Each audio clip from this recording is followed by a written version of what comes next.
প্রিয় দর্শক বন্ধুরা, এই মুহূর্তের জন্য 23 তারিখে দাঁড়িয়ে সংগঠক শিক্ষক বা অর্গানাইজার টিচার রিলেটেড নিয়োগ প্রক্রিয়ার সঙ্গে যুক্ত চাকরি প্রার্থী বন্ধুদের জন্য কিছু এক্সক্লুসিভ খবর আপডেট উঠে আসছে।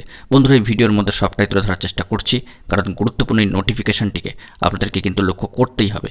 এই কারণেই উল্লেখ করছি, সম্পূর্ণ ভিডিওটি না দেখলে আপনারা কিন্তু কোনো অংশই বুঝতে পারবেন না। তাই আপনাদের কাছে অনুরোধ, ভিডিওটিকে শেষ পর্যন্ত শুনে বোঝার চেষ্টা করবেন ও ভিডিওটিকে শেষ পর্যন্ত দেখে নেবেন। যে সমস্ত বন্ধুরা চ্যানেলটি সাবস্ক্রাইব করেননি, সাবস্ক্রাইব করে নিয়ে সঙ্গে থাকবেন, কারণ আপনাদের জন্য অত্যন্ত আর্জেন্ট বেসিসে এই গুরুত্বপূর্ণ নোটিশটি নিয়ে এই সিরিয়াস ভিডিওটি ক্রিয়েট করা। অবশ্যই চলুন আমরা মূল আলোচনায় প্রবেশ করে সম্পূর্ণ বিষয়টিকে জেনে নেওয়ার চেষ্টা করি। বন্ধুরা, আপনাদেরকে জানিয়েছিলাম যে অনগোয়িং রিক্রুটমেন্ট প্রসেসের ক্ষেত্রে কী ধরনের প্রভাব পড়তে পারে।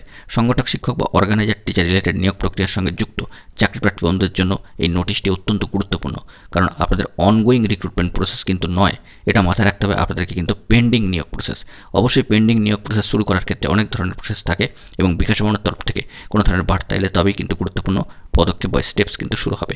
এক্ষেত্রে বর্তমানে কিন্তু রাজ্যের লোকসভা ভোটের নির্ঘণ্ট ইতিমধ্যেই প্রকাশিত হয়ে গিয়েছে, শিডিউল চলে এসেছে এবং তদুপরি রাজ্যের নির্বাচনী আচরণবিধি অর্থাৎ নির্দিষ্ট কোড অফ কন্ডাক্ট কিন্তু চালু হয়ে রয়েছে।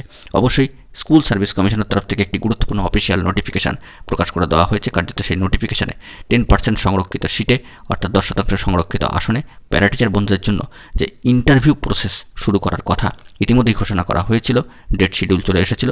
কার্যত সেটি রাজ্যের লোকসভা ভোটের নির্ঘণ্ট এবং বিশেষ নির্বাচনী আচরণবিধি বা কোড অফ কন্ডাক্ট চালু থাকার জন্য তা কিন্তু পেন্ডিং হয়ে গেল।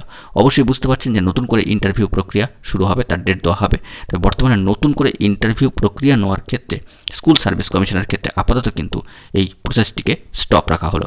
অবশ্যই নির্বাচন কমিশনের তরফ থেকে পরবর্তী ক্ষেত্রে কী ধরনের বার্তা দেওয়া হয় তার উপরেই কিন্তু কমিশন নির্ভর করছে, তবে কমিশনের তরফ থেকে এই প্রসেসটিকে আপাতত স্টপ রাখা হচ্ছে। বন্ধুরা, আপনাদেরকে এই বিষয়ে অবগত করছে এই কারণেই, কারণ দীর্ঘদিন ধরে পেন্ডিং থাকা একটি নিয়োগ প্রক্রিয়ার বিষয়ে কী ধরনের নোটিফিকেশন বা অফিসিয়ালি বার্তা উঠে আসবে সেই দিকে যেমন লক্ষ্য রাখতে হবে, তেমনি এটাও লক্ষ্য রাখতে হবে যে বর্তমানে রাজ্যে কিন্তু একটা বিশিষ্ট এবং উল্লেখযোগ্য একটি নির্বাচনী বিধি বা আচরণবিধি কিন্তু লাগু রয়েছে।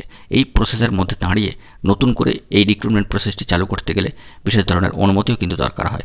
অবশ্যই 23 তারিখে দাঁড়িয়ে বন্ধুগণ অনেকেই খবর জানতে চাইছেন এই বিষয়ে কি আপডেট স্ট্যাটাস আছে। আপাতত ওই নোটিশটিকে কেন্দ্র করে যে বার্তা উঠে আসছে তা আপনাদের সঙ্গে কিছুটা হলেও কিন্তু রিলেটেড, তাই আপনাদেরকে মোটিভেট করার জন্যই আর্জেন্ট তথ্যটি আপনাদের মাঝখানে শেয়ার করলাম। গতকালকে 22 তারিখে দাঁড়িয়ে অনেক বন্ধুরা জানতে চাইছিলেন, সেক্ষেত্রে এই গুরুত্বপূর্ণ যে বার্তাটি তা আপনাদের মাঝখানে এই সংক্ষিপ্ত ভিডিওর মধ্যে প্রোভাইড করে দেওয়ার চেষ্টা করলাম। দেখা যাক পরবর্তী ক্ষেত্রে আপনাদের বিষয়ে কি অফিসিয়ালি আপডেট উঠে আসে। আমরা চোখ রাখছি আজকের দিনের জন্য, অর্থাৎ 23 তারিখের দিকে, একেবারে সপ্তাহের শেষ দিনে। অবশ্যই গুরুত্বপূর্ণ তথ্য আপডেট পেলে সবটাই আপনাদের মাঝখানে প্রোভাইড করব। অবশ্যই গুরুত্বপূর্ণ অথেন্টিক নিউজ আপডেটগুলি পাওয়ার জন্য চ্যানেলটিকে সাবস্ক্রাইব করে নিয়ে সঙ্গে থাকুন। বন্ধুরা, এখন এই পর্যন্তই। ধন্যবাদ।